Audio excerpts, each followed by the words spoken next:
nombre es Luis Fernando Ceja Bernal y colaboro como profesor de investigación, desarrollo e innovación para la maestría en desarrollo humano de Guadalajara. Eh, Bien, entonces el tema con el que yo quisiera compartir el día de hoy tiene que ver con la virtualidad como lugar ético para el desarrollo, la educación y el cuidado de las emociones. Es ¿verdad? Entonces, parto un poquitito como a manera de introducción y a manera como de contextualizar en la problemática.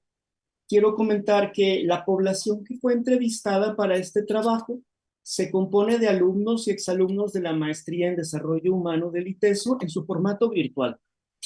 Con experiencia de 2 años y de 2 años y medio en el programa, los sujetos iniciaron su tránsito por la virtualidad en medio de las restricciones dictadas debido a la emergencia sanitaria del SARS-CoV-2, como todos nosotros conocimos, ¿verdad? Y conocemos.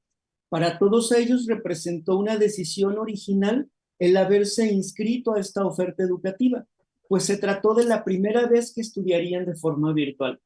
Las expectativas de los actores a quienes me acerqué al respecto de transitar por un programa de esta naturaleza eran inciertas. En todos los casos había dudas, poca confianza en las posibilidades. Sin embargo, conforme fueron conociendo la experiencia, sus dudas se transformaron en certezas y me atrevería a decir que hasta su falta de confianza se fue transformando ahora sí que en esperanza.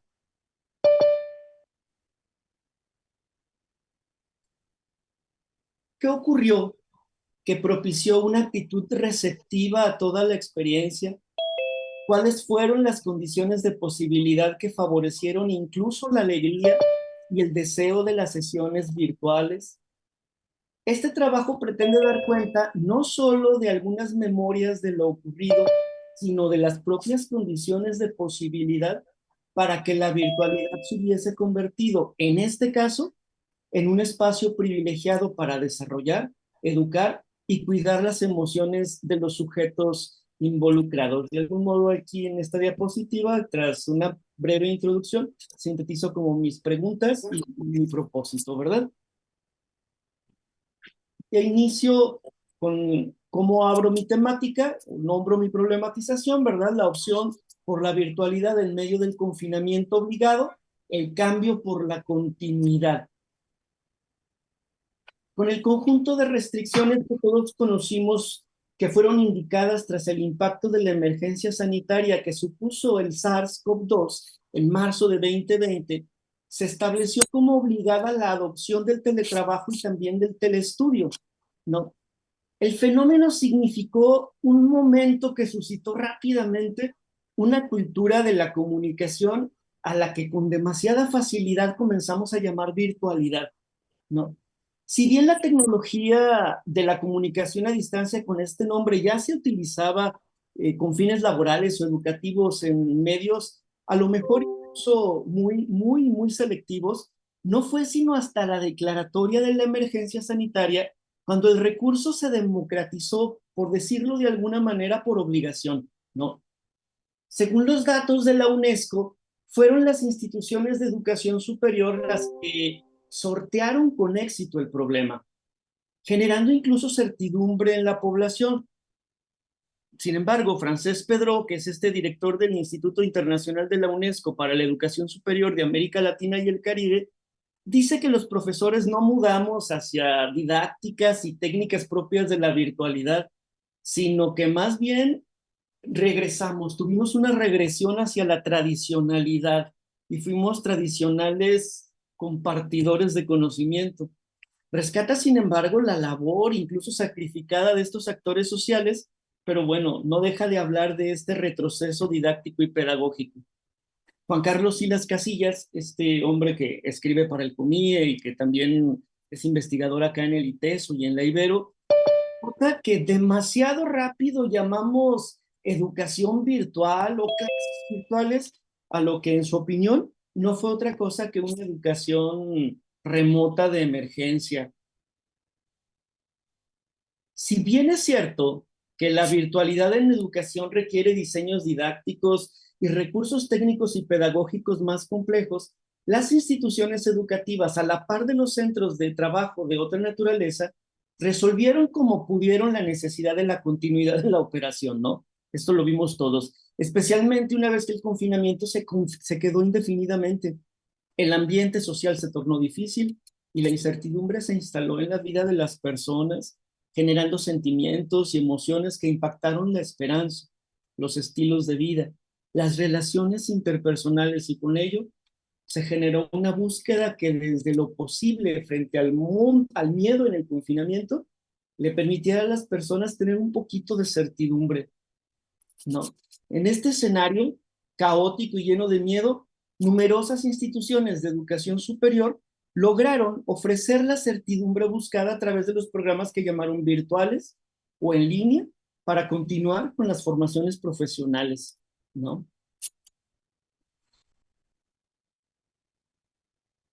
En este trabajito pretendo ofrecer un acercamiento a la experiencia de un grupo de personas que debido a sus recursos sí pudieron acercarse a la educación a distancia y lo hicieron aceptando la oferta de una maestría en desarrollo humano en modalidad virtual.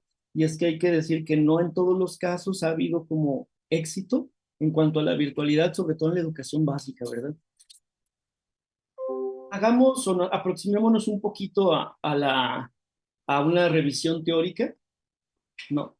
Eh, A esta primera parte de la revisión teórica le llamo o le he llamado aproximaciones antropológicas al mundo emocional. Eh, Tengo que decir, ¿no?, que estas personas que se acercaron a esta maestría en desarrollo humano de naturaleza virtual, eh, lo hicieron también al ver esta vida en los cambios que con tanta rapidez se generaron a través del confinamiento, de las indicaciones, de las noticias que iban y venían, y de alguna manera que, parafraseando a Merleau-Ponty, impactó el modo de estar presentes en el mundo, de mirarlo, de estar frente a él. Es por ello que me acerqué a estos autores para intentar entender y darle un poquito como de fundamento a mi inquietud. Mi revisión teórica, ahí pongo algunos de mis autores y abro con una pregunta. ¿Podemos afirmar que las emociones nos definen? Si bien suelen ser consideradas como algo personal, las emociones son una cuestión social que llega a impactar la cultura y también la historia. Para Sofía Cervantes, que espero que esté por ahí, o creo que está por ahí, Sofía Cervantes, las emociones asignan el estatus de lo que consideramos propiamente humano. Aquí está la foto de ella, si no la conoce. Lo cual permite, desde mi punto de vista, un acercamiento filosófico a la idea de que lo humano significa cultural. Además, a la idea de que efectivamente las emociones sí pueden formar parte de lo que define al ser humano, ¿no? El concepto de ser en relación, característico de Husserl, de Scheller y de Edith Stein en la fenomenología clásica, ofrece una concepción de la persona como un ser cuyas posibilidades se ordenan ontológicamente hacia los otros en un movimiento que a la manera de Cervantes impacta todos los escenarios de lo humano, como la cultura, la historia, la sociedad misma. Y pongo también unas fotos de Husserl, de Scheller, de Stein, ¿no? Este concepto de ser en relación permite recuperar las afirmaciones de la propia Cervantes, que hablando de los procesos de vincularidad, menciona las emociones como una fuente de crecimiento personal y de todo lo que impregna. La relacionalidad, entonces, es esencial al ser humano, ¿no? Es en un ser que para Edmund Husserl, ¿no?, siente en relación a lo otro y a los otros, asignando ineludiblemente un valor o un desvalor. En continuidad con este ser en relación de Husserl, de Scheller y de Stein, Isabel Fillosar, ¿no?, comprende que la vida emocional está estrechamente vinculada con la vida relacional. Como es posible advertir, más que de como es posible advertir, es también la tesis de Sofía Cervantes, quien aproximándose a una epistemología emocional más que a una de las emociones, las coloca como un modo de conocer el mundo interior de la persona. Esto me gusta mucho. y el impacto que tiene este mundo en los demás y al mismo tiempo el impacto que el mundo emocional de los demás tiene en el propio. Estamos hablando de un ser sintiente que ha de reconocer que es un ser sintiente, emocional. Este reconocimiento sin duda abona la conciencia de ser que permite interpretar el mundo y hacer, según Husserl, un juicio de valor sobre él y decidir cómo enfrentar el mundo. Estas consideraciones se encuentran muy en línea con quienes como David Le Breton y la propia Edith Stein coinciden en que las acciones surgidas de las percepciones tienen significado en relación con el mundo social y cultural de la persona. Desde la disciplina del desarrollo humano a la que accedieron los actores que pude entrevistar, Rosa Larios, Ana Macías o Miriam Muñoz, que son de sus autores más cercanos, ontologizan las emociones en la persona. Y ello está en sintonía también con los autores anteriores, es decir, termina siendo para todos inseparable la vida emocional de lo que la persona es, ¿no? Esto me parece interesante y aquí pongo la foto de Miriam Muñoz porque ella en particular al hablar de las emociones las presenta con una función de supervivencia que me parece que a tenor de esta cuestión del confinamiento y de la pandemia cobra relevancia, ¿no? Y pues las personas tuvieron que aprender cómo sobrevivir no solo a un virus mortal, sino a una nueva cultura del no encuentro, de la no socialización, del no acercamiento humano, del miedo al otro como posible portador de la desgracia y de la muerte. Me acerco también en un segundo momento a la pregunta por la virtualidad, si existencia por emergencia, ¿no? Y quiero tomar el concepto del Dasein de Heidegger, ¿no? Como el ser ahí. ¿Por qué el ser humano se pregunta por su propio ser en el mundo y frente al mundo? A Edmund Husserl debemos en buena medida la idea de las consideraciones epistemológicas que como seres sintientes podemos hacer en referencia al mundo. Sin duda, su alumno más recordado es Martin Heidegger, quien con ayuda del propio Husserl desarrolla su propia concepción analítica existencial de los estados tal como se presentan a la conciencia. En su obra del Ser y el Tiempo, una de las obras más conocidas de Heidegger, Sí. puede recuperar la pregunta sobre el ser al respecto del cual solo puede preguntarse el hombre. Heidegger se empeña en la proposición de la idea del hombre como Dasein, es decir, ser ahí, y propone una epistemología que no solo recupera la razonabilidad como supuesto antropológico, sino que va más allá para, al preguntarse por el ser del hombre, redescubrir la volición humana, es decir, el ser sintiente que refiere Husserl. El Dasein heideggeriano supone una conciencia de ser que no puede eludir la emocionalidad toda vez que el que está sintiendo y lo hace siempre, el que está haciendo, perdón, está sintiendo y lo hace siempre en referencia a los demás, en referencia a su relacionalidad. Después me acerco a la virtualidad propiamente dicho como en un cuestionamiento virtualidad y Dasein. ¿Dónde está el ser ahí en la virtualidad? Y es que para Heidegger es muy claro que el Dasein requiere de la ubicuidad. Si la virtualidad no tiene lugar, ¿cómo funcionaría el Dasein aquí? Aquí aparecen dos autores a los que he colocado una línea roja, inexistencia, ausencia, que son Joseph Doard y Pierre Levy, que hablan de la virtualidad, ¿no? La virtualidad es apariencia. Para Doard, así como fue citado por Martínez, esta apariencia define una realidad que no es, define un mundo imaginario. Pierre Levy, en cambio, presupone a lo existente como material y tangible. O sea, desde ahí se acerca a la virtualidad como una ausencia de la existencia, puesto que estamos hablando de algo que carece de materialidad y de tangibilidad. Aquí podríamos preguntarnos, ¿y el ser ahí de Heidegger? No. El ser en relación predicado por Stein se involucra en un escenario de la inexistencia, excepto por un detalle, las emociones. Las emociones no son virtuales. La virtualidad puede ser apariencia, pero las emociones no. Las emociones permiten el Dasein heideggeriano en la virtualidad.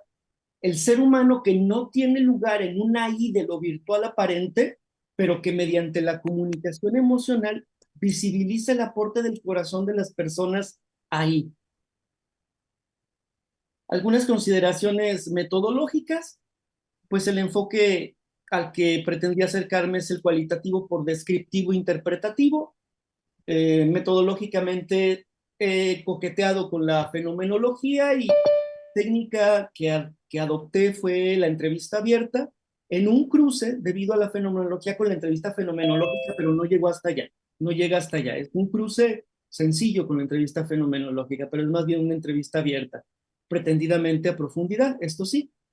Para este trabajo se realizaron entrevistas a sujetos pertenecientes a dos grupos distintos de la modalidad virtual de la maestría en desarrollo humano.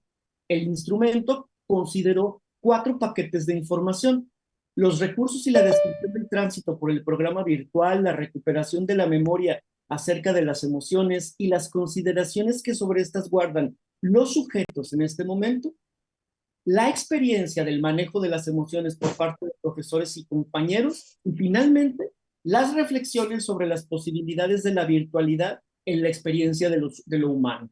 ¿No? A todos se les asignó un seudónimo tras pactar el manejo discreto y estrictamente académico de la información proporcionada. Paso directamente a las categorías, ¿no? A la primera la nombré de la duda y la desconfianza a la certidumbre, un camino con esperanza.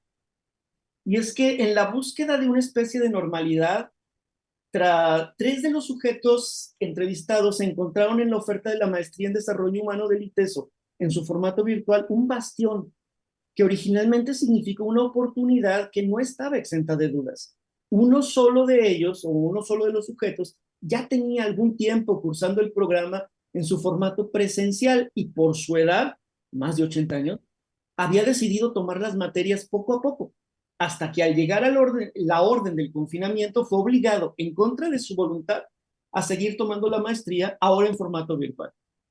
Los profesores de estos programas o de este programa fueron habilitados para manejar 2 plataformas a nivel institucional: Canvas Instructor, que todos conocerán como una alternativa a Moodle, que coquetea de algún modo con la programación de computadoras, presenta las cosas de un modo distinto, ofrece alternativas de soluciones académicas muy interesantes, muy atractivas.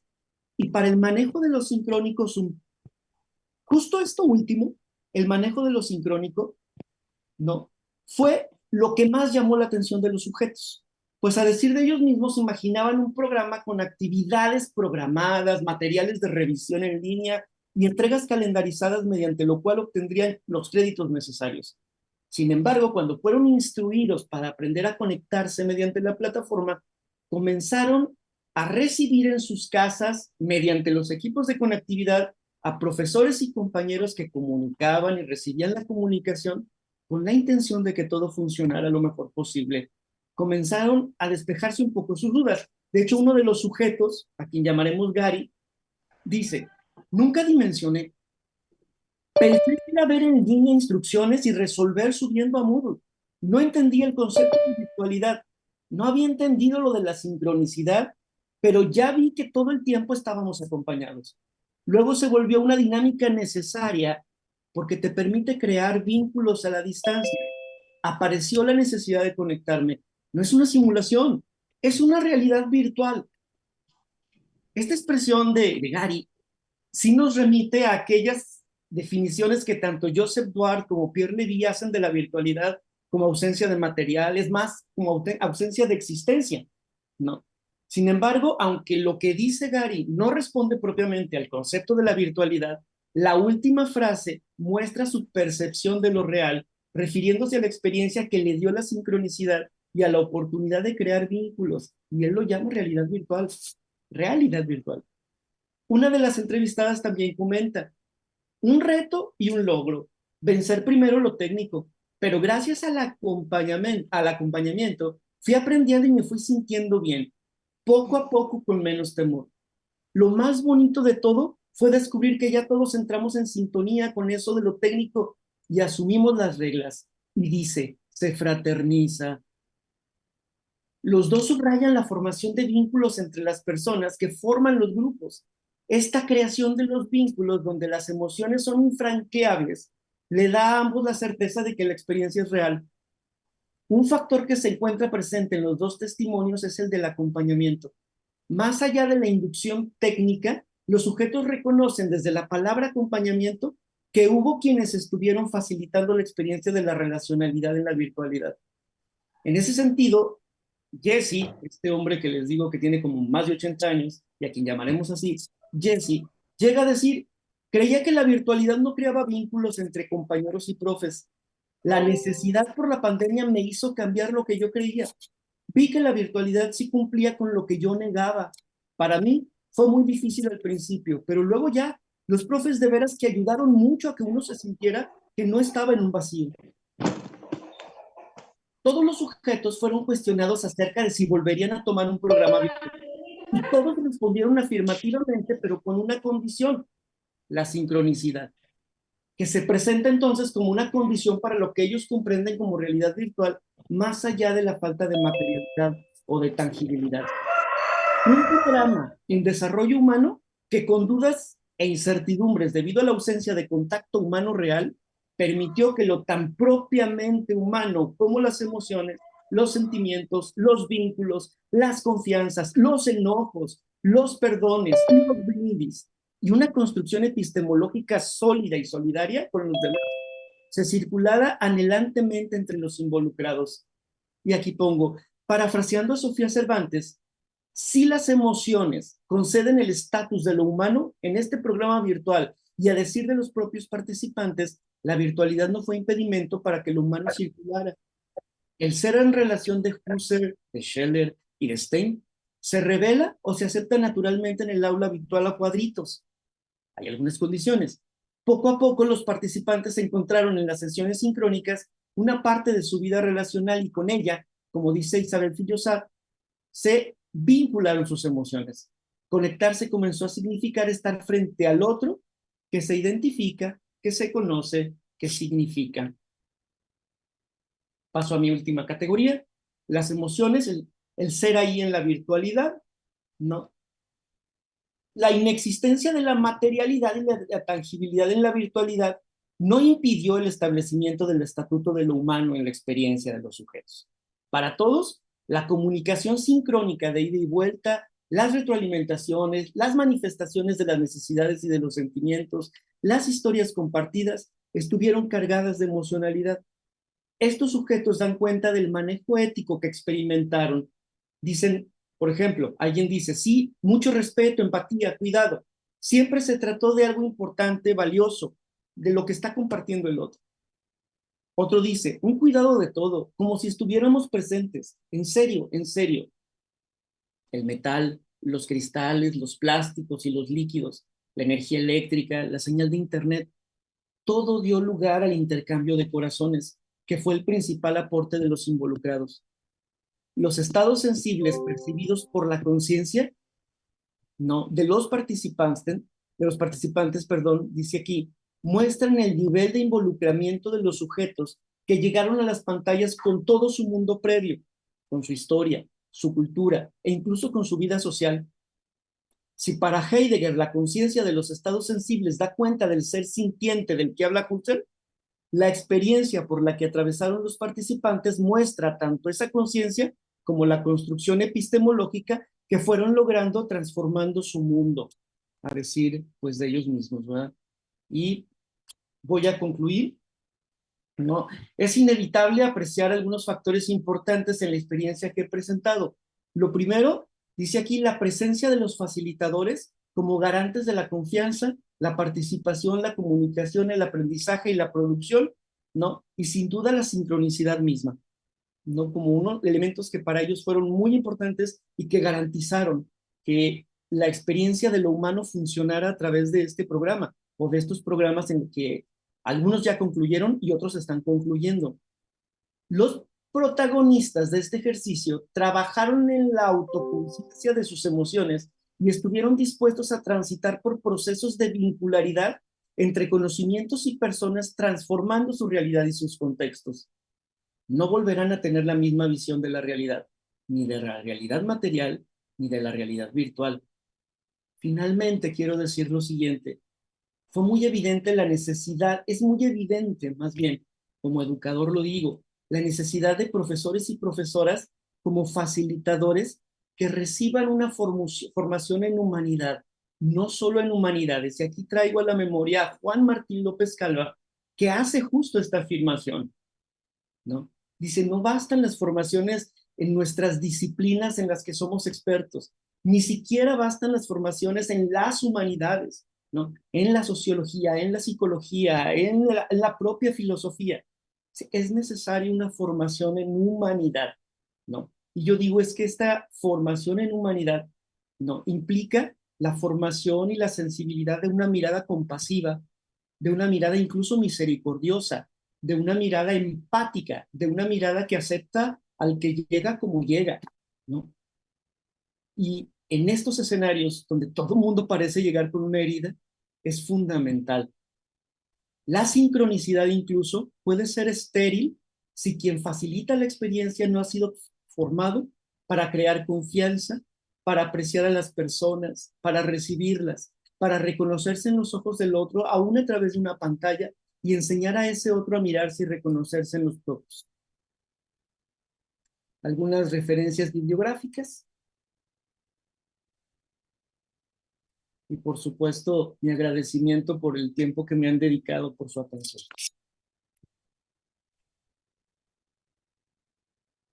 Es cuanto. Muchas gracias, doctor Luis Fernando. Creo que ya tenemos aquí a los otros ponentes. Creo Así que es, doctora. Está ya la maestra Marta González Lázaro y también el doctor Juan Sebastián Ballén, como usted nos indique. Bueno, vamos a regresar entonces a quien tenía el primer turno y bueno, Sería la luego maestra ya Marta. seguimos con el tercero, ¿no? Claro. Entonces, la siguiente ponencia se titula La dimensión emocional de las maternidades desde etnografía digital on life.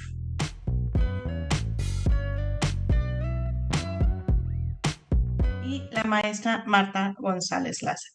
Adelante. Hola, buenos días. Pues muchas gracias. Estamos aquí después de unos inconvenientes técnicos. Gracias por la espera y les pido si me pueden apoyar con la presentación, por favor. Sí, si la tienen. Gracias. Bueno, y decir que estamos muy contentas, tanto la doctora Diana Tamara como yo, de estar en este espacio compartiendo una parte de esta investigación que es parte de mi investigación doctoral en conjunto con mi tutora, la doctora Tamara. Y bueno, decir también que no es un trabajo terminado, sino que estamos en la, pues en el desarrollo de la parte final de la investigación y justamente dialogar en este tipo de eventos, pues nos sirve mucho para enriquecer la investigación. Bueno, voy a comenzar, si pueden cambiar la diapositiva. A la siguiente, por favor. Y bueno, en este trabajo queremos presentar un acercamiento en construcción al estudio de la dimensión emocional de la maternidad, enfocándonos en identificar los elementos emocionales que expresan o muestran algunas mujeres integrantes de una tribu de maternidad y crianza en Morelia. Indagamos el proceso de construcción en las mujeres que son madres primerizas y madres con experiencia, es decir, con más de un hijo o hija, así como su gestión emocional para ir reconociendo sus sentires, pero también ese trabajo emocional en torno a regular la intensidad y expresión de sus emociones. Planteamos una aproximación al estudio de las emociones desde una perspectiva antropológica, aunque retomamos algunas autoras y autores de otras disciplinas, por lo que podemos decir que nos enmarcamos en los estudios socioculturales de las emociones, subrayando precisamente su carácter interdisciplinario. En el terreno etnográfico nos enfocamos en las experiencias y narrativas de madres de un grupo que se autodenominan como una tribu de maternidad y crianza en Michoacán, México. Y el trabajo de campo que hemos realizado pues ha sido de manera continua desde marzo de 2021. Sin embargo, por las características mismas de este grupo, que pues se vincula de manera intermitente, pues entonces la observación, las charlas, las entrevistas, las interacciones digitales y cara a cara han sido un tanto fragmentadas, intermitentes y dispersas. Es decir, no es un grupo como regular en esas interacciones y nos hemos adecuado a este ritmo y a estas actividades del grupo. Y para esto, para este trabajo en concreto, lo que estamos presentando aquí, hemos recuperado algunas narrativas en torno a la dimensión emocional de algunas de las participantes con quienes realizamos entrevistas semiestructuradas. Y hacia la parte final abordaremos algunos de los hallazgos más relevantes, donde destaca la ambivalencia de las emociones que experimentan las madres, y esto las lleva un poco a ir cuestionando el ideal materno sobre lo que se debe sentir de cierta manera. Por lo tanto, encontramos, adelanto un poco, que la culpa, la tristeza, el enojo, la confusión, el cansancio, entre otras, emergen como elementos entrelazados y muy vinculados hacia el amor, la ternura y la alegría al hablar de sus trayectorias de maternidad. Bueno, como objetivo tenemos identificar y analizar la centralidad que tiene la dimensión emocional en el proceso de construcción y aprendizaje de las madres de esta tribu, tanto en sus interacciones en espacios digitales, en plataformas como Facebook, WhatsApp y YouTube, como en encuentros en espacios físicos, ¿no? Es decir, en encuentros cara a cara, como los parques, las plazas públicas, sus hogares y los centros culturales de la ciudad. Entonces, sí, gracias. Comenzamos por plantear, si quieren la siguiente. Gracias. Comenzamos por plantear que, así como el mito del amor romántico se ha ido deconstruyendo en la historia de las mujeres en Occidente, otro de los grandes mitos que atraviesan gran parte de la subjetividad de las mujeres es el mito del amor materno, que está idealizado, naturalizado y aderezado con elementos de pureza y entrega total de las madres hacia sus hijos e hijas. Por lo que estudiar la dimensión emocional de la maternidad implica desmontar ese mito e ir analizando sus elementos para dar cabida a otras emociones que han sido censuradas, calladas o negadas por no entrar en ese modelo del amor maternal. ¿Y por qué estudiar entonces las emociones en la maternidad? Bueno, en primer lugar entendemos que la maternidad es un proceso y una construcción sociocultural. De acuerdo con Palomar, sostenemos que la maternidad la construcción de esta maternidad tiene elementos sociales y culturales de acuerdo con Cristina Palomar, ¿no? Y abro una cita de Blázquez y Montes. La maternidad se presenta enraizada en las emociones entendidas como experiencias personificadas que responden a un sistema de valores morales, ideas o creencias culturalmente construidas, que forman parte de la cosmovisión de un determinado contexto de relaciones, ¿no? Y estas mismas autoras, Blázquez y Montes, retoman la discusión sobre el instinto materno que ya había sido, digamos, planteada por Elizabeth Badinter, y señalan que sus bases socioculturales y su trasfondo tienen mucho de control político, ¿no? Ante esto, el instinto es entendido muchas veces como la base de la construcción y socialización emocional de las madres, la base del amor materno, en este caso, pero llevándolo a otros temas, pues también el papel del instinto es usado como un justificante de emociones incontrolables que no se pueden reprimir, como lo muestran algunas de las investigaciones sobre crimen pasional de Jimeno. El instinto, entonces, funciona como un elemento enceguecedor e irracional, aparentemente, que pone en marcha comportamientos como el cuidado y el amor hacia las crías en las madres y, por el otro lado, por ejemplo, celos incontrolables que pueden llegar incluso al homicidio en los varones. Expresiones como bajos instintos aluden a su relación con la sexualidad, usualmente masculina, que no puede contenerse, mientras que el instinto de mujer y de madre se relaciona con capacidades o poderes adivinatorios, como saber por qué llora un bebé por instinto, o saber ser madre solo siguiendo el instinto. Es decir, Se borra el proceso de aprendizaje y socialización del trabajo de cuidados y de crianza. Y bueno, abro cita también. En definitiva, el amor maternal es una construcción cultural desde la que se responsabiliza a las mujeres del cuidado de las criaturas como una respuesta biológica naturalizada. Cierro cita. Las mujeres que no dan, entonces, las mujeres que no dan indicios tempranos sobre su alegría, sobre su satisfacción durante el embarazo y después el parto, suelen verse como anómalas y se las suele patologizar bajo la etiqueta de depresión, posparto u otras etiquetas similares.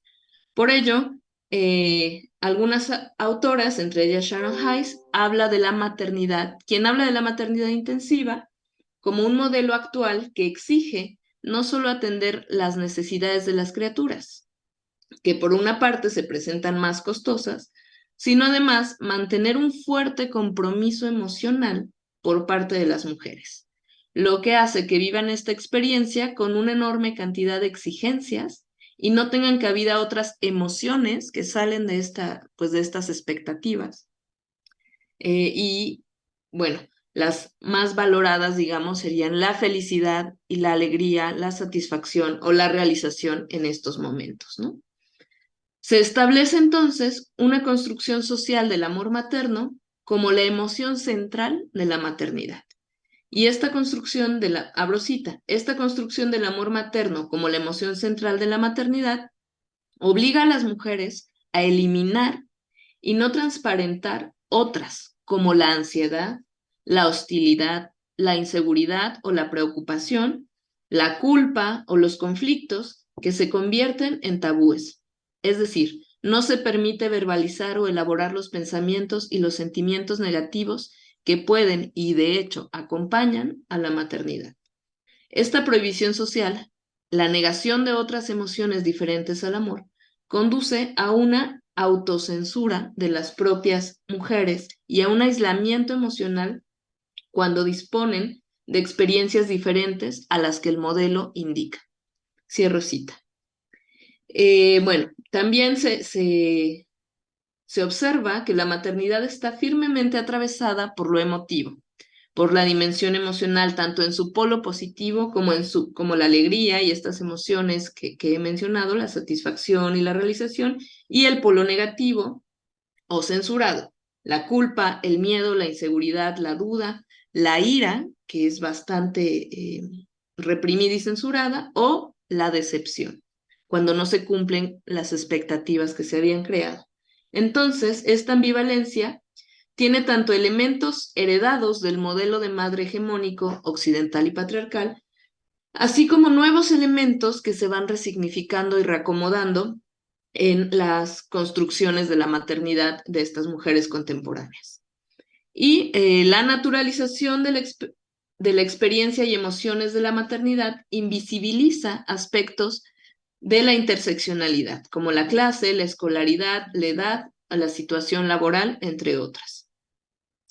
Y bueno, este trabajo entonces se enmarca en la continuidad de intentos y propuestas por seguir analizando e indagando en las experiencias y emociones de las madres contemporáneas, como los estudios de las antropólogas españolas, Blázquez Montes e Imaz, dando una visión desde un contexto latinoamericano y en concreto en una ciudad pequeña del centro de México. Sí, continuamos. En la siguiente, sí, ahí. Ahora, precisiones teórico-metodológicas. Gracias. Las emociones, las pasiones, los afectos, los sentimientos han sido estudiados o estudiadas y abordadas desde la antigüedad por la filosofía o las artes. Pero en el pensamiento científico moderno, su lugar había quedado relegado a las disciplinas de corte psi, en específico como terreno exclusivo de la psicología, mientras que para las demás ciencias, lo emocional fue negado como un tema carente, supuestamente, de objetividad y rigor científico. En la misma antropología de corte más positivista se advertía a las y los estudiantes en formación el no dejar que las emociones y su subjetividad intervinieran en su trabajo de campo y con sus relaciones hacia los informantes, ¿no? Ahora sabemos que esto era más una ilusión y una pretensión de objetividad inalcanzable, e incluso perjudicial al callar esa dimensión emocional. No hablar o ni siquiera darse cuenta de los vínculos emocionales y de esas señales emotivas en campo resulta en una decisión de una parte crucial del propio trabajo de investigación. Entonces, una de las herencias de ese pensamiento moderno fue la de entender el mundo de manera binaria o a partir de oposiciones o dicotomías como hombre-mujer, producción-reproducción, civilizado-salvaje, público-privado, ¿no? Y en el caso de nuestro tema, la separación entre razón y emoción por parte de las madres. Y bueno, estas ideas han ido cuestionándose poco a poco y hasta hace pocos años se ha prestado atención especial a la dimensión emocional de manera más seria y enfocada desde las ciencias sociales, pues durante mucho tiempo fue un campo exclusivo, como sostenía, de la filosofía o la psicología, ¿no? O las artes y las humanidades que, digamos, recurrían a las emociones para su desarrollo. Y ahora nos encontramos justamente después del giro afectivo que trajeron un cuestionamiento al papel de las emociones en la vida sociocultural. Bueno, nos encontramos ahora en este punto donde los estudios socioculturales de las emociones proveen una recuperación de esas otras ciencias que habían abordado las emociones y proponen, digamos, un enfoque interdisciplinario. ¿Me pueden decir cómo voy de tiempo para ir pasando? O si podemos pasar a la siguiente, por favor. Ajá. Bueno, Tres minutos. No. 3 minutos. Ok, entonces, bueno, paso. Este es un poco el trabajo de campo que estuvimos realizando, porque si no, ya no vamos a llegar. Y bueno, el trabajo de campo, como decía, se realizó desde marzo de 2021 y el corte fue alrededor de mayo de 2023, donde entrevistamos a 6 mujeres integrantes de esta tribu, donde, como verán, las edades rondan desde los 23 años hasta los 35 años, con una escolaridad, digamos, media, superior sobre todo, con 1, 2, 3 hijos. La mayor tenía 3 hijos. Y aquí también cabe señalar que en la ocupación actual, la mayoría de ellas dejó de lado o pausó sus trayectorias laborales y pues sí, sus profesiones por dedicarse a la crianza, sobre todo cuando tuvieron a su primer cría. Y bueno, esta selección de estas 6 mujeres se hizo después de varios como vueltas a los grupos de la tribu. Si pueden poner la siguiente, creo que tengo alguna explicación de los grupos, no lo sé. Pero bueno, decir que esta tribu tiene alrededor de 50 miembros en un grupo de WhatsApp, aunque la comunidad de Facebook es mucho más grande. Pero de esas 50 mujeres activas en WhatsApp, las que son más, las que interactúan más son aproximadamente 20 o 25. Y en las reuniones presenciales van entre 10, máximo 15. Entonces, por eso la selección final fue más pequeña, ¿no? Digamos que aunque el grupo es más amplio, muchas no participan. Y precisar también que obviamente los nombres de las integrantes fueron cambiados. Ajá. ¿Podemos pasar a la siguiente?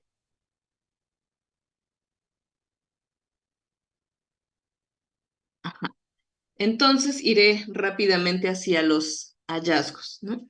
En las narrativas encontramos, digamos, estas 3 categorías que nos hablaban sobre lo que les comentaba hace unos momentos del instinto, las emociones y el amor materno, ¿no? ¿Qué encontramos?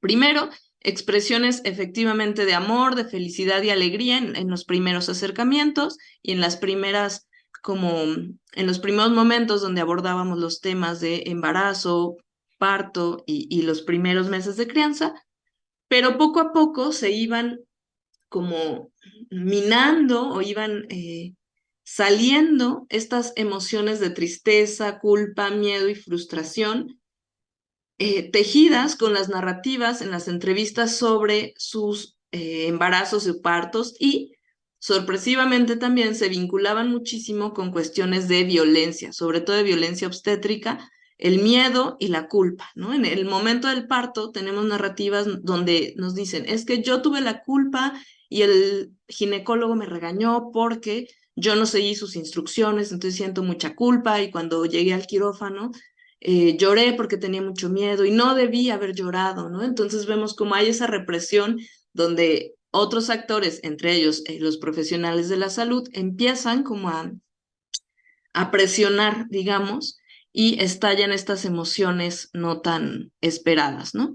Y que chocan con las expectativas de lo que ellas mismas pensaban que iban a sentir y que debían sentir. Y después algunas narrativas sobre el instinto materno, donde, bueno, si no hay mucho tiempo la cuento, pero donde la madre que tiene precisamente 3 hijos narra cómo ella con su primera hija no sabía qué hacer, vivía con sus papás porque fue madre joven en ese primer embarazo, y entonces me decía en las entrevistas, bueno, yo creo que con ella mis papás me mataron el instinto materno, no dejaron que saliera mi instinto materno porque ellos me decían qué hacer, ¿no? Mi mamá y mi papá. Pero con esta tercera hija, yo ya sé qué hacer y por instinto sé hacerlo todo, ¿no? Es decir, valoraba mucho más el instinto que la experiencia, y se concentraba en decir cómo los pediatras o sus mismos padres le habían como censurado el instinto y no habían permitido que aflorara. Y podemos pasar a la siguiente.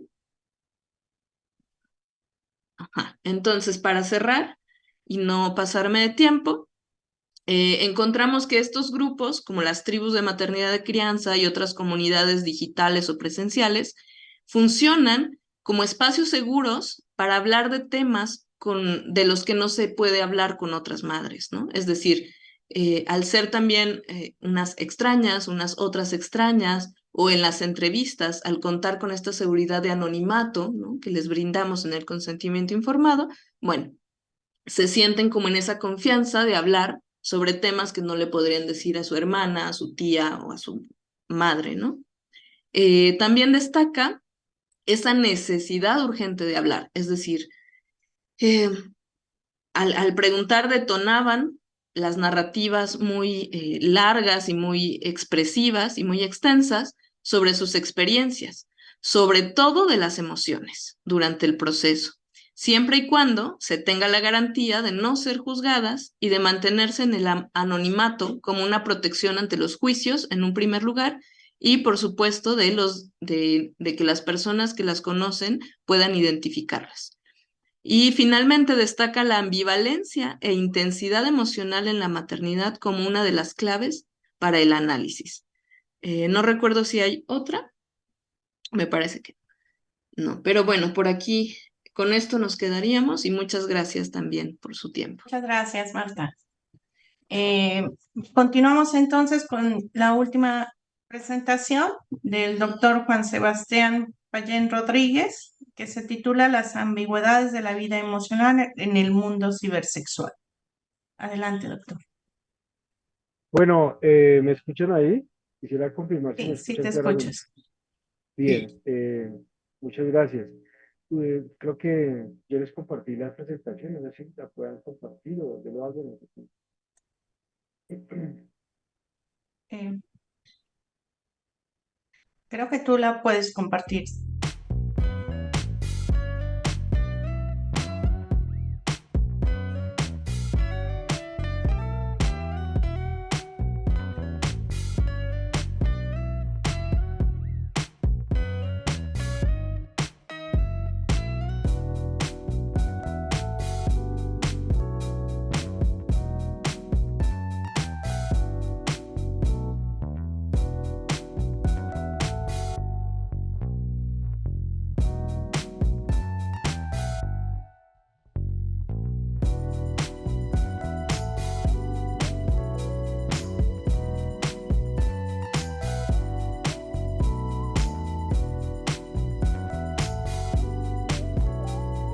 tema de la cibersexualidad, el tema de las modelos webcam, que está cogiendo mucha fuerza, pues Colombia es el país número 2, si no estoy mal, hay otro en Europa del Este, donde pues más mujeres se dedican a esta actividad. Entonces, esas situaciones reales pues lo ponen a uno a pensar sobre, bueno, ¿qué pasa ahí? ¿Cómo entender ese fenómeno y pensarlo desde justamente el tema emocional, que ha sido como una constante en esta mesa temática del día de hoy? Bueno, introducción. Entonces se propone un acercamiento filosófico al fenómeno del cibersexo, el diálogo con la sociología, la teoría mimética y el derecho. Su alcance es el de lograr una interpretación interdisciplinar al objeto de estudio planteado. Doctor Juan Sebastián, discúlpeme, ¿sería posible que se pegara un poquito más a su micrófono para que se escuche un poco más claro? Discúlpenos. No, tranquila, ¿ahí me escuchan? ¿Ahí cómo está la cosa? Sí, ¿se escucha un poquito más claro? Ok, ahí se me escucha Gracias. más. Sí, se escucha más claro ahí. Sí, bueno, ya nosotros lo escuchamos un poquito más claro. Gracias. Qué pena con ustedes. Bueno, voy otra vez.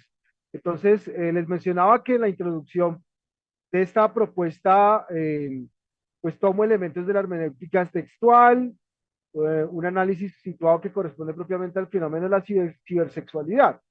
Y bueno, quisiera pues destacar uno de los resultados de esta propuesta de investigación, y es que la dinámica tecnológica y económica del modelaje webcam reduce la vida humana a un mecanismo sacrificial donde el género femenino se expone a una interminable cadena de violencias simbólicas, sistémicas y subjetivas. Entonces, podríamos pasar a la siguiente diapositiva. Lo que acabé de leer fue la introducción. Entonces, no sé si alguien le agradezco. Yo creo que no están viendo. Es, ya esa fue la que acabé de explicar. Pasamos a la siguiente, por favor. Bien. Opacidad e interdisciplinariedad. La teoría mimética. Cuando hablamos de opacidad, pues hablamos de una cosa que es muy rara, ambigua. Digamos, aquí yo quisiera pues plantear una discusión con la propuesta del doctor Ceja Bernal, cuando hablaba de que la sincronicidad es la condición de posibilidad de una relación emocional sincera y fenomenológicamente limpia, pero yo creo que no. Yo creo que es más bien opaca, ambigua, y bueno, claramente tiene que ver con un contraste en nuestras apuestas metodológicas. Él lo está leyendo desde la fenomenología, yo lo estoy haciendo desde la teoría mimética. Y yo creo que aquí tenemos bastante relación con la compañía de la maternidad. Curiosamente, ella concluye que la ambigüedad también es una situación muy palpable en el desarrollo emocional de la maternidad. Yo pienso que lo mismo en el caso de las mujeres webcam, hay una opacidad, una ambigüedad, pero casi rayando en la tragedia. Entonces vamos a ver mirando esto, pues un poco para dar algunas líneas de discusión en la mesa, si un poco el espíritu académico del evento es este. Entonces el objeto de estudio. Entonces, la investigación propone una conceptualización del fenómeno de la cibersexualidad desde la teoría mimética, de la mano del pensador francés René Girard, como uno de los estudiosos filosóficos, sociológicos y jurídicos sobre el tema.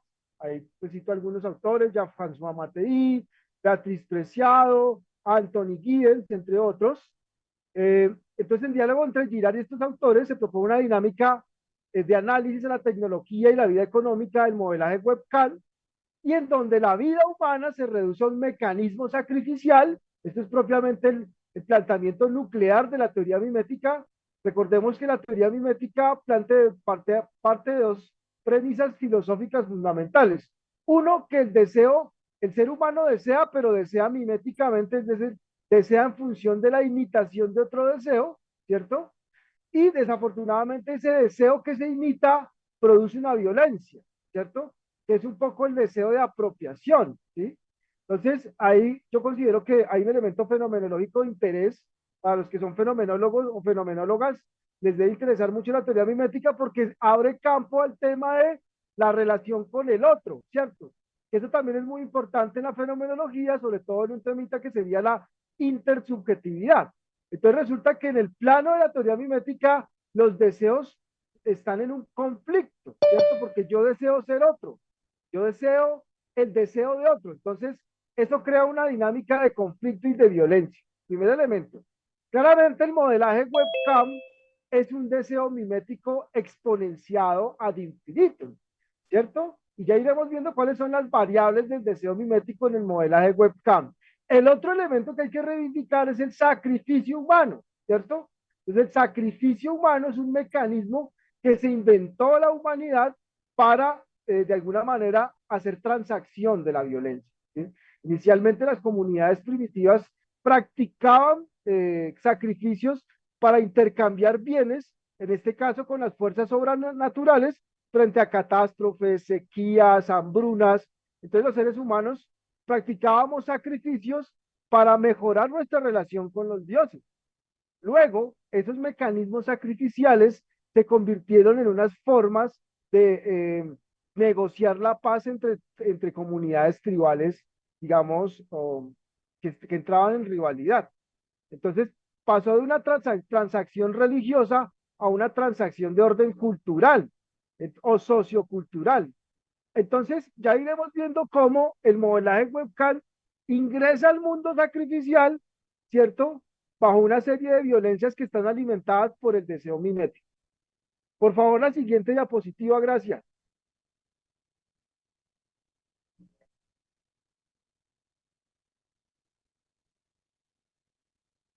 Bueno, algunos antecedentes de este planteamiento.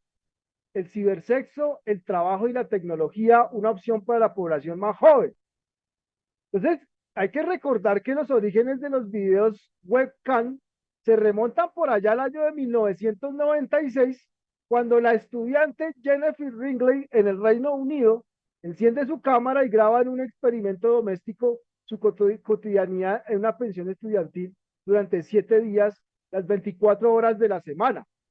Este proyecto audiovisual buscaba mostrar la vida doméstica de la estudiante. El experimento deslumbró por su acogida en las redes y desde ese entonces la mujer que se grababa fue conocida como Jenny Cam. Este inocente ejercicio de grabación ha venido planteando durante los últimos 20 años a nivel mundial serias implicaciones éticas y jurídicas, particularmente por los nuevos rumbos que ha venido adquiriendo la violencia de género, en un ámbito donde se combina el modelaje con el trabajo sexual, también conocido como el cibersexo. Los recientes estudios sociológicos sobre el comportamiento y la vida sexual de las personas en las sociedades actuales. Aquí hay que reivindicar las tesis, por ejemplo, de Beatriz Preciado, Paul Preciado. Si ustedes conocen las investigaciones de este filósofo, antes filósofa, bueno, es una cosa, la transformación también es muy interesante, eh, y que ha incursionado un poco en estos análisis sociológicos, sobre todo de inspiración Foucaultiana. Entonces, estos estudios de Preciado, pues ha mirado justamente cómo se combinan varios elementos en el discurso, digamos, en el análisis del fenómeno del cibersexo.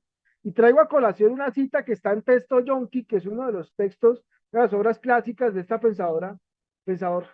El género como la píldora y el encomaus no emergen en el discurso político del feminismo.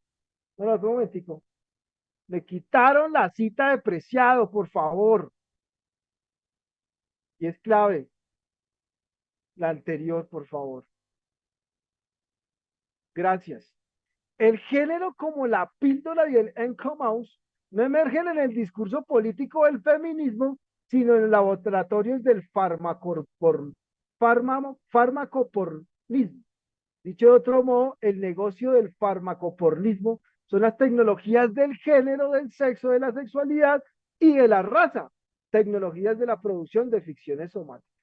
Me parece que es una tesis extraordinaria de Beatriz Preciado, porque justamente lo que es una modelo webcam es una ficción somática y de alguna manera es una píldora, y que Girard, por ejemplo, en su teoría mimética va a entender como un, un chivo expiatorio, ¿sí?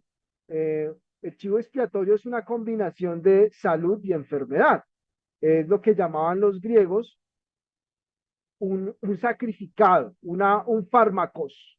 En griego fármacos es cura y enfermedad. Entonces resulta que el modelaje webcam son esas dos cosas. Muchas gracias Vamos a pasar a la siguiente diapositiva. Son tan amables.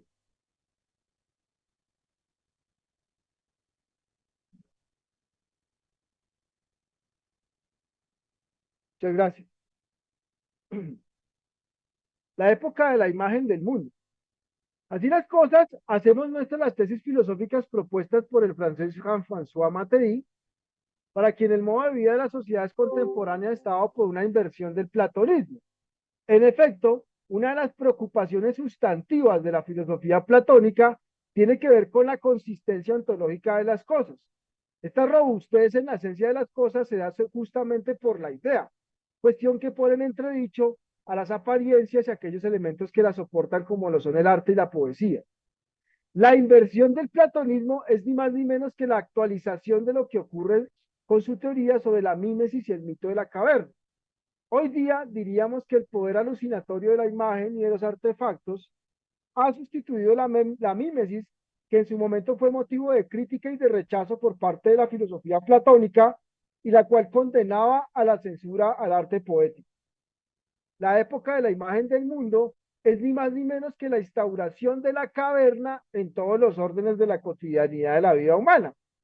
Y ello es así porque de hecho los seres humanos nos hemos constituido no en ideales de la perfección moral o cognitiva, sino que más bien somos copias o marionetas que se mueven por los hilos ocultos de ciertos hombres invisibles. Hasta ahí esta presentación. Podemos pasar a la siguiente. También es un antecedente muy importante, la tesis de Jean-François Mattei.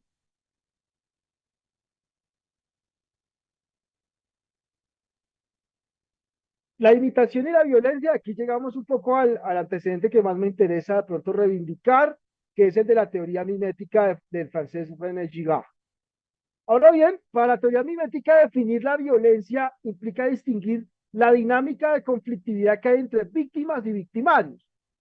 Efectivamente, en la obra de René Girard encontramos una referencia irrenunciable al carácter deseante de la subjetividad. Todos deseamos. Una gran apuesta antropológica que cubre Girard. El problema es cómo deseamos, ¿cierto? Entonces, de esta gran hipótesis se desprenden dos postulados básicos. En primer lugar, se parte de una teoría del deseo que se considera como imitación o acaparamiento del ser del otro, situación que desencadena la violencia. Y en segundo lugar, que la violencia es contagiosa y puede llevar a la crisis, despertando la reciprocidad violenta en el colectivo.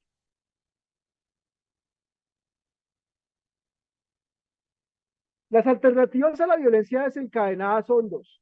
O el grupo desaparece por su propia aniquilación o encuentra un mecanismo que le permita mantenerse, que consiste en reconstruir la violencia, reconducir la violencia recíproca, todos contra todos, hacia un chivo expiatorio, todos contra uno.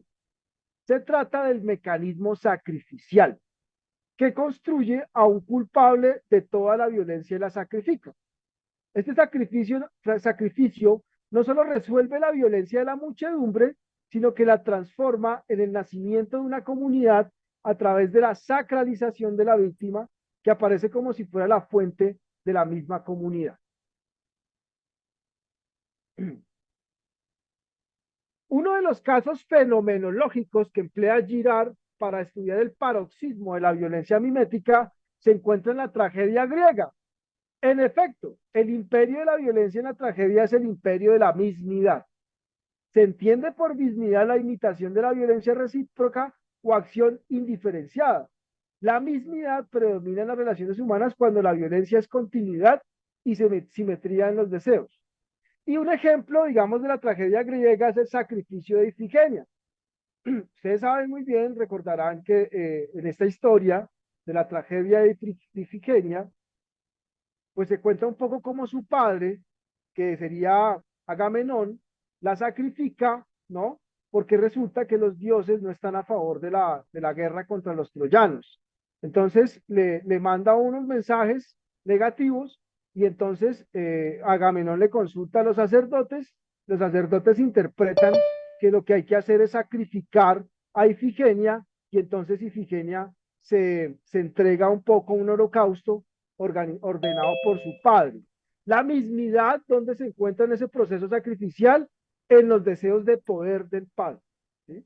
Entonces, el drama de Ifigenia se repite con las modelos webcam, porque las modelos webcam son víctimas, son otras Ifigenias, digámoslo así, que de cierto modo responden a un deseo de poder de algún Agamenón que las domina. El Agamenón, pues por supuesto, es el dueño del, del edificio con las cámaras. En Colombia ya hay edificios, por ejemplo. Una cosa un poco bestial, pero pues así funciona la mismidad de la violencia en el mecanismo sacrificial del modelaje webcam. No sé cómo estamos de tiempo, mi doctora. No te escuchamos. Ya estamos en tiempo. Ah, 2 minutitos para que cierres. bueno, si quieres, podemos decir algunas cositas ya pues para finalizar acá. eh, Hablemos un poco de las ambigüedades de este fenómeno que pues yo lo sitúo como una situación de ambigüedad. Y si su merced gusta, podemos irnos a la diapositiva 21. Qué pena con ustedes. Si tú me ayudas con eso, la diapositiva, y yo ahí, digamos que cierro un poco el asunto. Eh, Bien, entonces, bueno, está bien ahí. Bueno, bueno. Entonces, démosla ahí y yo remato ahí. Entonces, las modelos webcam siguen un modelo bajo el dominio de un deseo masoquista, digamos, en el que el placer que genera la desnudez femenina realmente no reproduce una relación afectiva, sino al contrario es potencia para exacerbar dinámicas emocionales en donde se privilegia una relación de violencia que suscita variables como, por ejemplo, y citamos a Girard acá en este análisis, por ejemplo, de la violencia que se produce en estos escenarios. La inferioridad, el desprecio y la persecución que cree mantener o mantiene realmente con su modelo mimético. Por tanto, es preciso que el sujeto en cuestión haya llegado a la etapa en la que el modelo le interesa sobre todo como rival, en que la oposición y la violencia de este rival ocupan ya el primer plano. La oposición y la violencia no están allí por sí mismas, sino por lo que anuncian al imitador de ese modelo. No es al sufrimiento ni a la sujeción a lo que ese imitador aspira, sino a la soberanía casi divina cuya proximidad le sugiere la crueldad del modelo. Es lo que yo les proponía, el caso de Agamenón, esa soberanía que tiene este poder masculino de inferiorizar a estas mujeres en un escenario de violencia sacrificial que muy semejante a la tragedia de Ifigenia nos recuerda un poco cómo se producen víctimas en los escenarios virtuales. Entonces, quise poner ese énfasis porque sí me parece muy importante que la filosofía y las ciencias sociales prestemos atención a estos fenómenos y le hagamos una mirada un poco qué pasa con la vida emocional de estos seres humanos, donde el trabajo y su existencia misma están entregadas a un obturador en un computador, ¿cierto? Y entonces en ese sentido quisiera como dejar hasta ahí la cosa y muchas gracias por escucharme en esta sesión.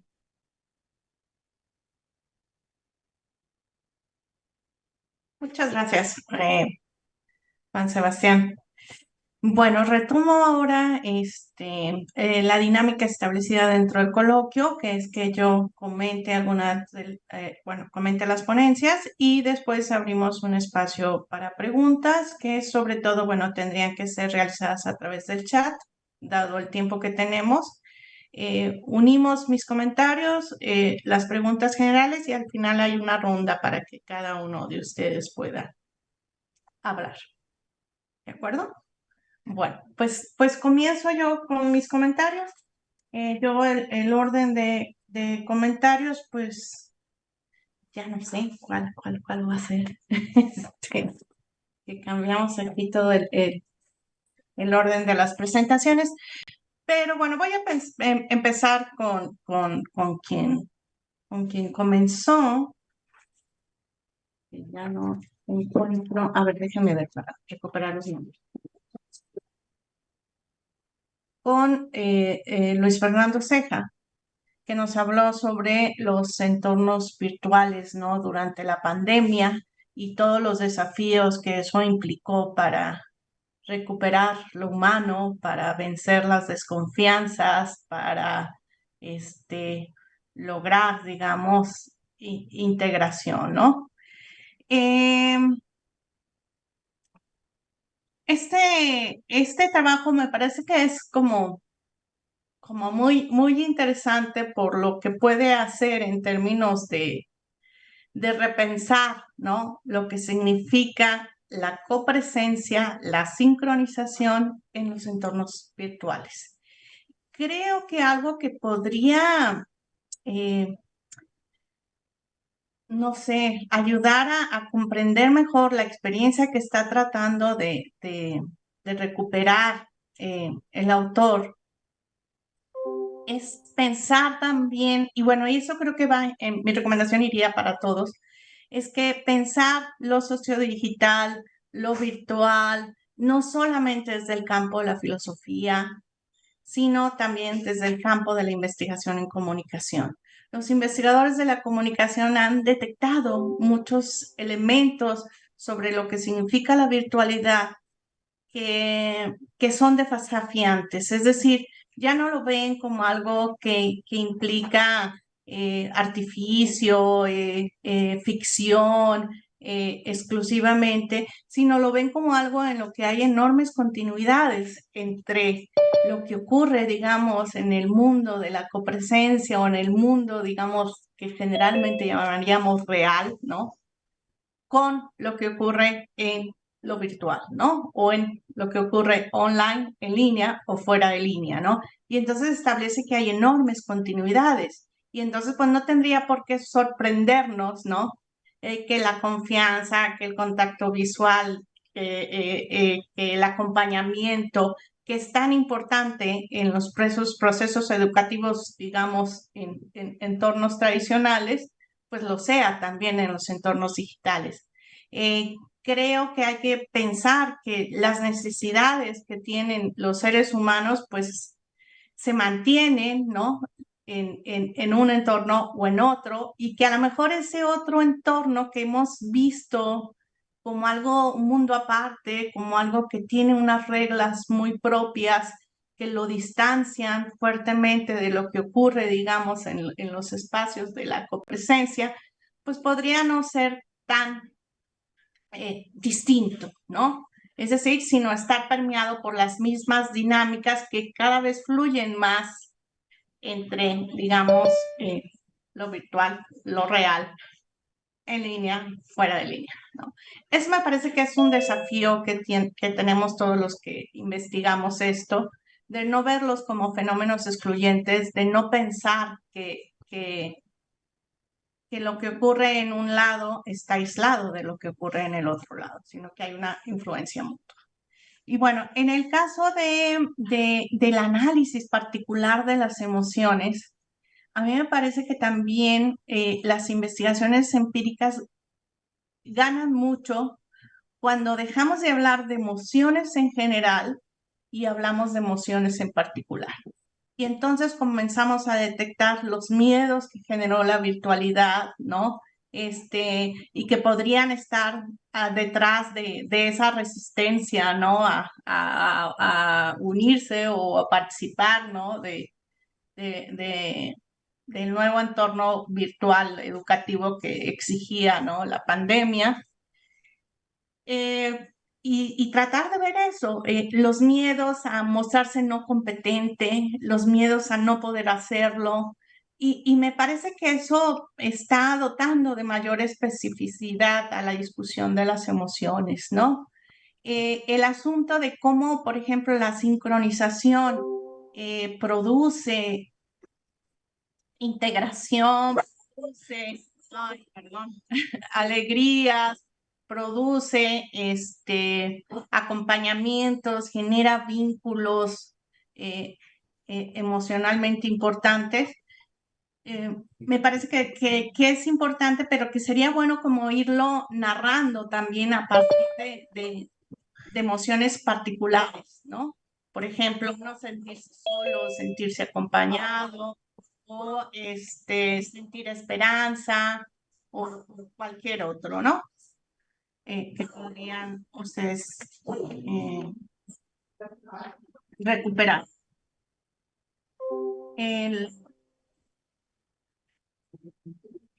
Bueno, creo que también habría que, tengo ahí aquí revueltos todos mis comentarios entre una ponencia y otra. Pero a ver,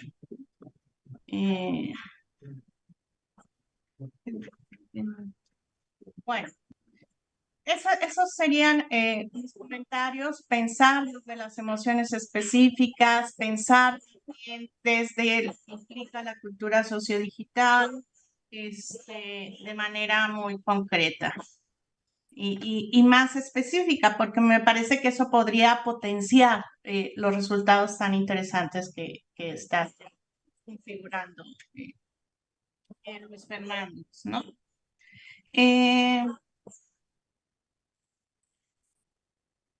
Bueno, yo te preguntaría, bueno, también de por qué dudar, digamos, de que la experiencia, ¿no? Digital o la experiencia virtual sea real. ¿O por qué dudar que pueda ser humana si los que participamos en esas interacciones digitales somos humanos? Y me parece que son como cuestionar a veces los puntos de partida de discusión sobre lo virtual, ¿no? Finalmente, los que interactúan virtualmente, pues son seres humanos, tienen emociones, establecen vínculos, pero creo que tu hallazgo, el fortalecerlo, me parece que es interesantísimo si discutimos con los autores que se quejaban al inicio de que realmente no se estaba haciendo una educación, ¿no? Virtual, sino que se estaba replicando lo que se hacía antes de la pandemia, ¿no? Y me parece que al contrario, o sea, lo que tu estudio muestra es que se puede que replicar, digamos, elementos de la copresencia puede ser enriquecedor y puede ser incluso lo que le falta, la educación a distancia, propiciar esos momentos de sincronización porque serían como los momentos más valiosos, ¿no? En términos de fortalecer los vínculos, en términos de recuperar lo emocional y lo humano, que es lo que tú planteas. Bueno, hasta ahí mis comentarios contigo. Enseguida comento la ponencia sobre, sobre la maternidad, que también cuando yo veía el título, yo dije, ay, qué interesante, porque tienes el título de On Life. Y el título de On Life justamente va en esa lógica de trascender la dicotomía entre lo online y lo offline, o entre lo virtual y lo real. Y más bien establecer esas fluidez que hay entre los actos, digamos, digitales y los actos no digitales, ¿no? O entre la vida, ¿no? En línea y fuera de línea, ¿no? Entonces, pero pensé que lo ibas a destacar más y en tu trabajo realmente no está destacado, está en el título. Sin embargo, me parece interesante que lo tengas, ¿no? Me gustaría que me platicaras un poco más, qué significa en tu investigación pensarlo on life. Con respecto a tu, a tu, a tu investigación, pues me parece que hay pues cosas que a mí me parecen muy valiosas, como el analizar, ¿no? El asunto de la maternidad y su discusión en un grupo de apoyo, ¿no? En Internet, a través de las emociones, usando la teoría sobre las emociones. Me gusta la discusión que haces de la teoría sobre las emociones, me parece que que logras, digamos, recuperar, ¿no? Esa mirada de las ciencias sociales que deja de ver a las emociones como algo individual, como algo particular y ve cómo esas emociones, bueno, pues están ligadas a la cultura, están ligadas a la sociedad, implican normas. Y eso me parece que es muy valioso, implica diferencias de género socialmente creadas. Eso me parece que es como muy valioso. Eh, Me preocupa un poco porque toda tu discusión es teórica, va en el sentido de recuperar la discusión sobre el instinto materno, pero no sé si tú estás orientando la discusión ya empírica de tus participantes también hacia el instinto paterno, como si fuera lo más relevante. De repente yo no estaba en esos grupos, no he participado en esos grupos, sin embargo, me parece difícil que el asunto de la discusión, digamos, nativa entre las mamás sea el asunto del instinto. No sé, me queda duda, me parece que es como distante a la experiencia, ¿no? Me imagino que ahí más bien se discuten otras ideas, se discuten otras emociones, se contienen ciertas emociones y seguramente hay mucha presión social a performar, ¿no? Las emociones hegemónicas de la maternidad, ¿no? Estas que tú pusiste como las emociones positivas y a disminuir o a quitar, eliminar, ¿no? La presencia de las otras emociones. Pero no sé, me gustaría a mí saber si ya tienes tú visualizado algo sobre esas tensiones o esos intentos de influir en las emociones de las otras mamás hacia recuperar, ¿no? Las emociones positivas. Me llama mucho la atención también de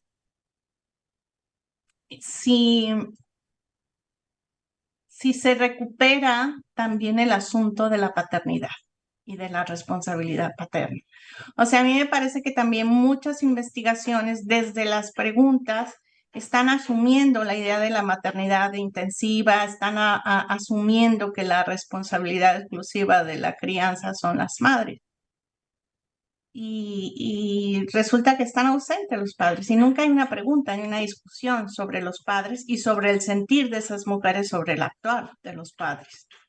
Y ahí me conecto con otra de los comentarios que te tenía, de pensar las emociones con relación a varios agentes, no solamente con respecto a los hijos, sino, por ejemplo, con respecto al padre o con respecto a los médicos o con respecto que de alguna manera ahí están, ¿no? Por ejemplo, cuando hay lo que desde acá podemos reconocer como violencias obstétricas, pero que desde el lenguaje, ¿no? de las mamás pudiera ser reconocido como algo nada más que resultó molesto, que resultó incomodidad o incluso legitimarlo y no reconocerlo como violento, ¿no?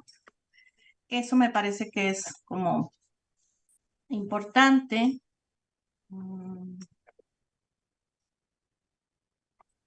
Bueno, me queda la duda también, por ejemplo, si la maternidad desbordada o desromantizada aparece en estos grupos, si va acompañada de vergüenza, de culpa, de ambas, si el asunto de la virtualidad o del contacto digital, ¿no? Susceptible de ser anónimo o ambivalente, ¿no? Entre quiénes son las que interactúan. Si el que sea una comunicación, pues no cara a cara, sino a través de textos, favorece que salga, digamos, el lado oscuro de la maternidad o el lado que es muy difícil de sostener, ¿no? En el cara a cara, ¿no?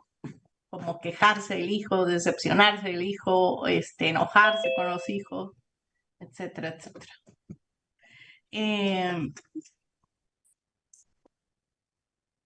Yo creo que hay que pensar también que si bien las emociones se transforman en los entornos digitales, no desaparecen. Es decir, los entornos digitales son intensamente emocionales y si bien su presencia, la presencia de las emociones es distinta, es igualmente importante reconocerla, ¿no? Entonces, me parece que esa parte de intentar reconocer las emociones en las interacciones textuales también es necesaria. Eh,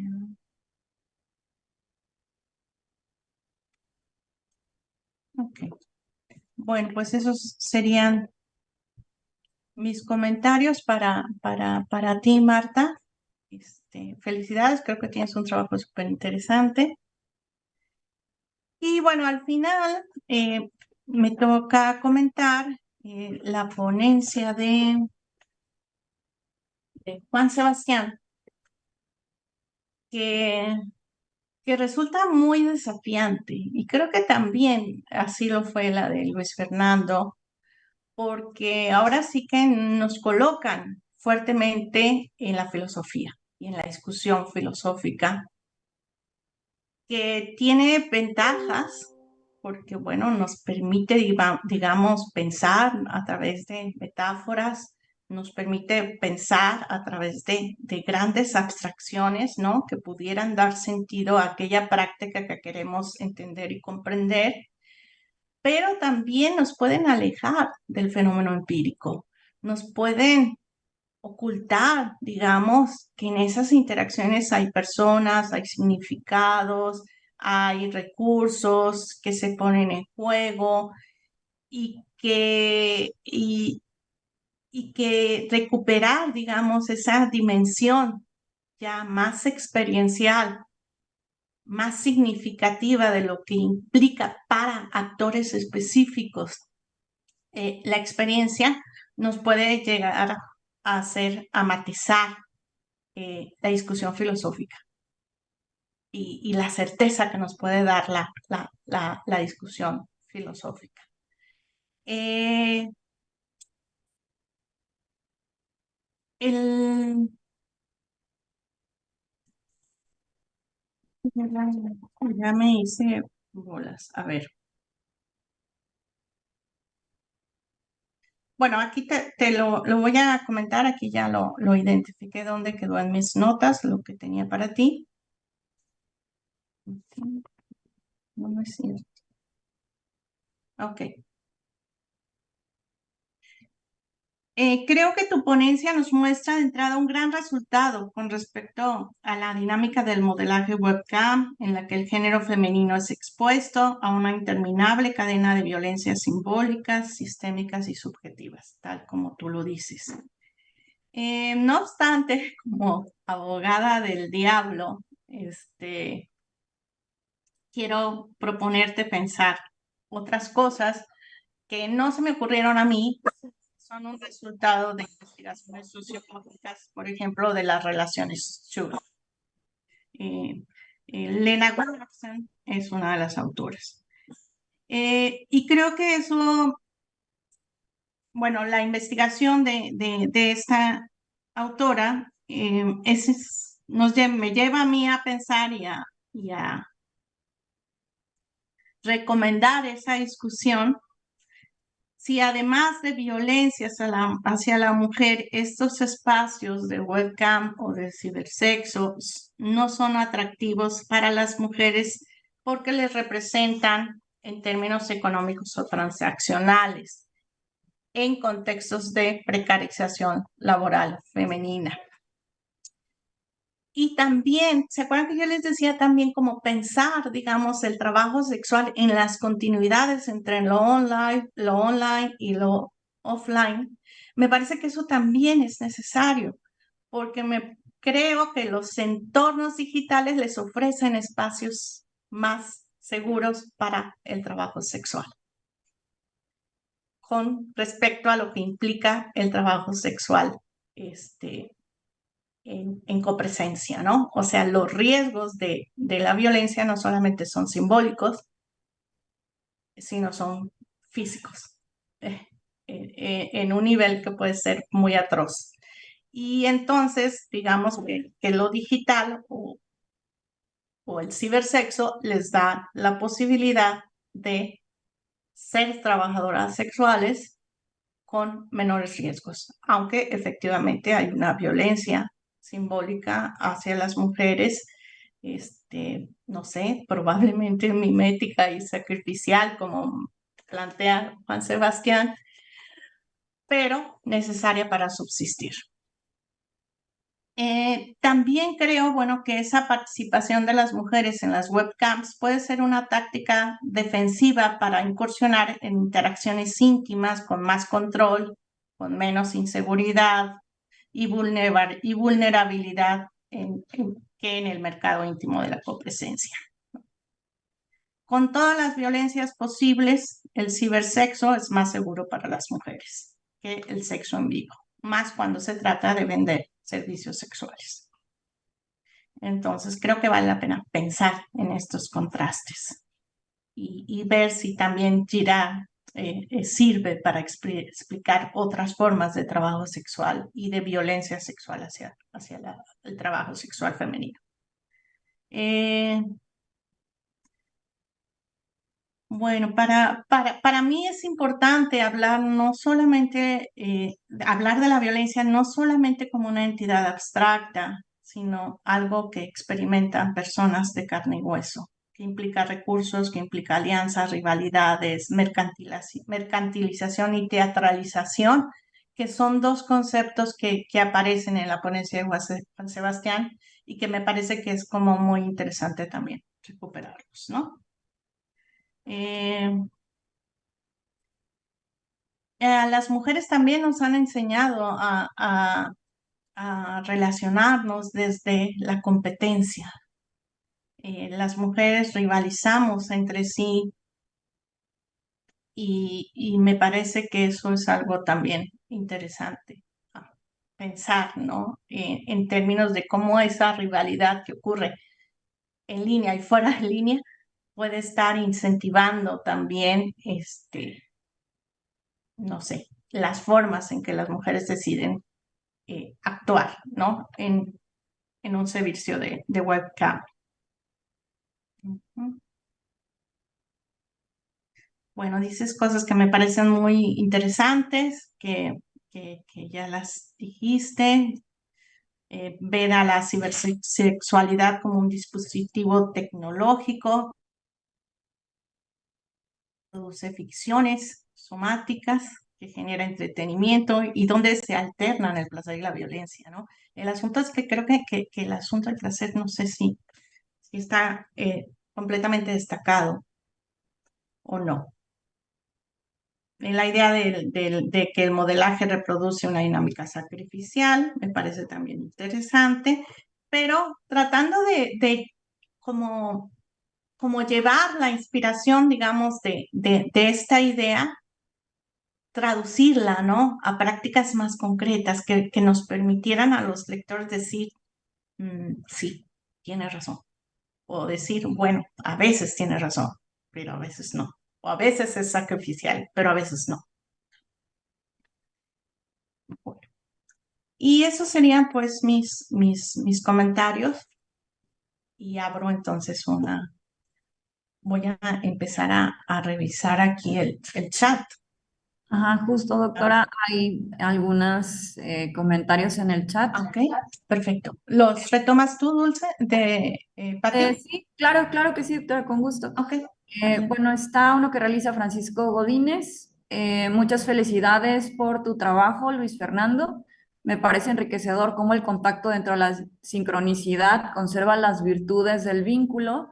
Como egresado de la maestría en DH, en vínculo en específico, la relación es desde mi interpretación del vehículo principal del desarrollo personal y pregunta cuáles fueron los principales retos de los estudiantes para reconocer vínculo dentro de esta nueva realidad. Bueno, este es uno para el doctor Luis Fernando. Luego viene pregunta y la hace Omar Lozano. En el caso de las maternidades, se exploró las emociones asociadas a las actividades de cuidado. Si fue así, ¿cuáles son las emociones más frecuentes y si estas tienen que ver con el rol tradición sociabilizado hacia la maternidad. Luego Rosario de la Cruz dice, muy interesante la presentación de Marta González. Una consulta, ¿podrías comentarnos las principales situaciones emocionales surgidas durante las entrevistas y cómo las abordaste desde la perspectiva de los estudios culturales sobre las emociones? Gracias. Luego Francisco Godínez, muy importante la aportación que haces en tu investigación, Marta González. Me parece muy marcado el adjetivo que hace parte de la sociedad a las emociones, denominándolas negativas, donde se priva de la exploración de la experiencia diferente al amor o al cariño, cuando desde mi percepción cada mujer transita por un abanico de emociones distinto, donde no todas las emociones son agradables, siendo algunas como la frustración, cansancio, desesperanza por recuperar una vida, entre muchas otras. Parece que hay un juicio social ante cómo debe ser la maternidad y cómo debe ser sentida. Y pregunta cómo las mujeres expresan transitar o experimentar el abanico de sus emociones, así como los juicios propios y ajenos del deber ser maternal. Y me parece que Alfonso Olvera menciona totalmente de acuerdo con el doctor Juan Sebastián Ballén, la inversión platónica, la enajenación generalizada, una violencia compartida. Y me parece que son todos, ¿no es cierto? Omar Lozano le pregunta a la doctora Marta, ¿este espacio virtual permitió visibilizar y sistematizar algunas violencias sistémicas? ¿Será este espacio un nuevo lugar de construcción de nuevas herramientas de afrontamiento hacia el malestar de la maternidad? Y también le pregunta Domínguez Garrido, le preguntan a Francisco Udines, hace el doctor Luis Fernando, ¿cuáles fueron los principales retos de los estudiantes para conocer vínculo dentro de esta nueva realidad? Ya le había contestado, ¿verdad? Ah, bueno, me parece que son todas. Muchas gracias, Pati. Pues adelante, si quieren comenzamos igual como presentaron. Primero el doctor Luis Fernando y en el orden que presentaron. Gracias. Adelante. Gracias por la atención a todos y gracias por las observaciones o los comentarios realizados. Los considero bien bonitos, sinceramente, es emocionante escuchar los comentarios y especialmente el énfasis colocado en la particularidad y en la concretez de algún modo de traer las evidencias que mostrarían como la parte más dolorosa y que pudieran abonar a la discusión también. Me parece, agradezco mucho las observaciones o los comentarios porque sí enriquecerían bastante el artículo. Y tratando de dar respuesta a la pregunta que me hicieron, creo que ahí hay varias cosas, pero lo primerito a lo que creo que todos se enfrentaron de algún modo, los jóvenes y los no tan jóvenes, porque aquí trato de distinguir tres grupos de edad, realmente dos, pero serían como que los jóvenes, este tipo de personas que ingresan a estudiar una maestría casi después de la licenciatura, no. Y el grupo de personas que han dejado pasar varios años, entre 2 y más, 10, a veces 15, a veces 20, para tomar una maestría y el único alumno que tengo que rebasa los 80 años y que bueno, pues es que no es su primera maestría, pero que la está tomando y con mucho entusiasmo y bueno, es sorprendente. Entonces, en cada uno los retos son distintos.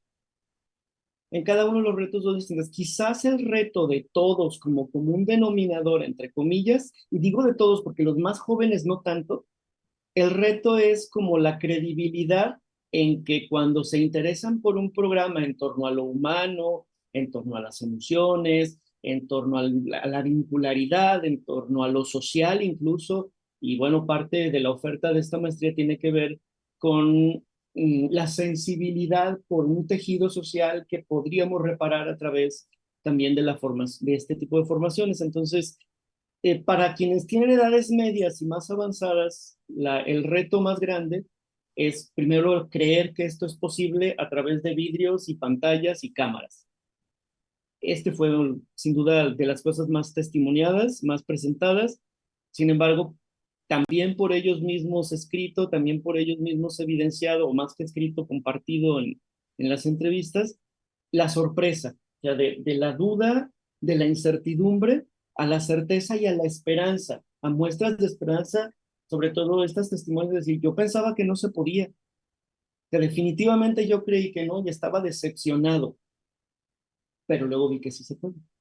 Pero vi que sí se puede y el común denominador de las posibilidades fue la presencia de los facilitadores, y en este caso de profesores y profesoras que se empeñaron también en ello, que ayudaron a hacer el tránsito, que les tomaron de, ahora sí que de su manita virtual para llevarles hacia el otro lado. Y en el caso de los más jóvenes, más acostumbrados, más habilitados a las redes sociales, a tener videoconferencias por WhatsApp o más habilitados en este tipo de cosas, el reto curiosamente fue académico, ¿no? Porque frente a la oferta de una maestría de tipo virtual, la tendencia también era creer que iba a ser sencillo y que no iba a tener el rigor académico, la rigurosidad científica, el acompañamiento profundo, las revisiones, la retroalimentación en control de cambios, con todo el oficio y el expertise de quienes les acompañaba, pero también con toda la caridad, la compasión y hasta la misericordia. Y eso fue para ellos un momento difícil, ¿no? Sin embargo, poco a poco, entre las materias que no eran de investigación, sino de formación, y las materias de investigación, fueron como normalizando la presencia al punto de, como ellos mismos llegan a decir, todos desear las sesiones, desear estar con las otras personas, desear recibir sus retroalimentaciones. Entonces, esto me parece y Ay, Luis Fernando, vamos a tener poco tiempo porque tenemos que cerrar a las 11 en punto. creo que ya lo sinteticé, disculpen por favor. Ok, perfecto. Muchísimas gracias, Luis Fernando. Adelante, Marta. También pocos Sí, minutos. gracias. Pues también agradezco todos los comentarios, doctora Tania, y la lectura atenta y por supuesto la atención de quienes nos acompañan. Y pues muy breve, supongo que no alcanzaré a abordar todos los puntos, pero sin dejar lo primero, que era esta parte online, que efectivamente no pudimos, pues no había tiempo, ¿no? Ni espacio para ello, pero sí, justo intento destacar en la parte más amplia, ya en la tesis, cómo hay como una ida y vuelta, retomando un poco también esta idea de la doctora Frida Jacobo, ¿no? Una ida y vuelta entre eh, lo digital y lo físico presencial, ¿no? Pero que no se pueden separar de acuerdo a estos planteamientos de lo online y el manifiesto online. Es decir, estamos como ahora, ¿no? Estoy en esta sala en mi casa interactuando con la gente de mi casa, pero al mismo tiempo estoy conectada en Zoom y es muy difícil eh, separar ya las interacciones que están llevándose a cabo únicamente en línea de lo que está sucediendo únicamente en línea. Ya no nos desconectamos, digamos, y seguimos, ¿no? Afuera, estamos interactuando con personas, o en este caso en la tribu, por ejemplo. Hay un evento donde hacen un baile, las mamás con sus hijos, y entonces están ensayando en un parque público con una bocina y un iPad, por ejemplo, conectadas a YouTube y por Meet con otras, y al mismo tiempo están ensayando un grupo en el parque, conectadas por Meet o viendo la coreografía en YouTube, y se está dando como esa vida digital y presencial, saliéndonos de esa virtualidad al mismo tiempo, ¿no? En simultáneo.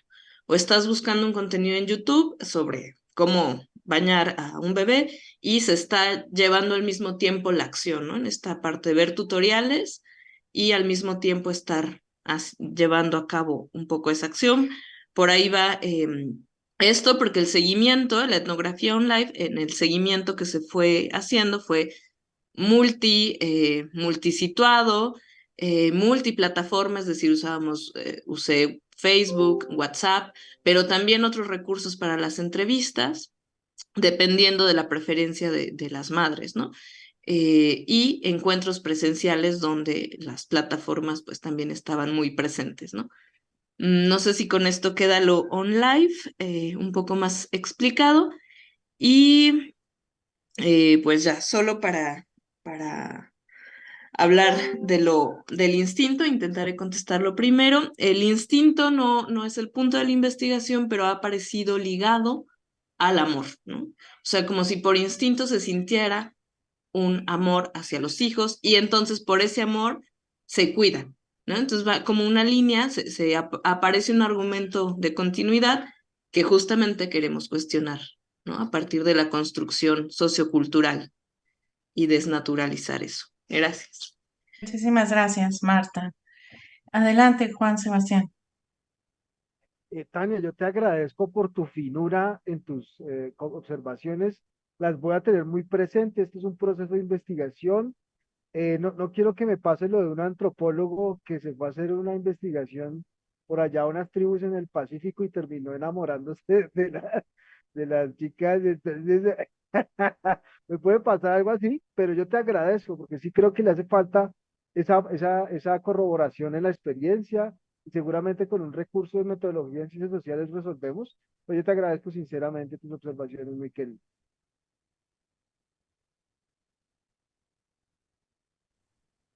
Bueno. Bueno, pues concluimos con esta mesa, con una disculpa porque también yo me quedé con que a lo mejor me pasé más de tiempo, por ahí vi algún mensaje en los comentarios. Creo que hace falta que ahí alguien releve en el control del tiempo al comentarista, pero bueno, estamos cerrando a tiempo, creo que tuvimos una mesa extraordinaria con muy buenas participaciones. Y bueno, un muy buen nivel de discusión, sobre todo incentivado por las preguntas del chat. Sí, Pues muchas gracias.